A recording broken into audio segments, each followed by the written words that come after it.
I'm Dave Leditsky, National Operations and Fleet Manager for Ausco Modular. I'm here to talk about the Leonardo elevated work platform. The machines are mainly used for any work at heights.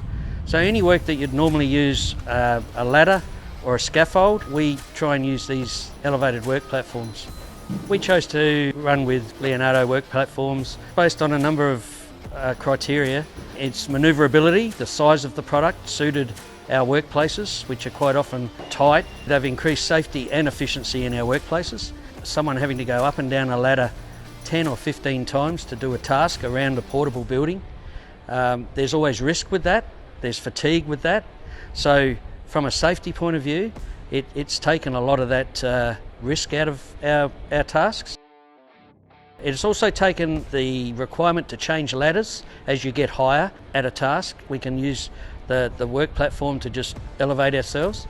And from an efficiency point of view, on some tasks, it's saved us up to 75% of labour time by not having to up and down ladders, move ladders along, back up and down, etc. The business representative I've been dealing with at TMHA has been really good. He's very customer focused, he's very eager to please, nothing's too much bother for him, and I'm very happy to be dealing with them on these products. I would definitely recommend the Leonardo elevated work platforms to others in our industry.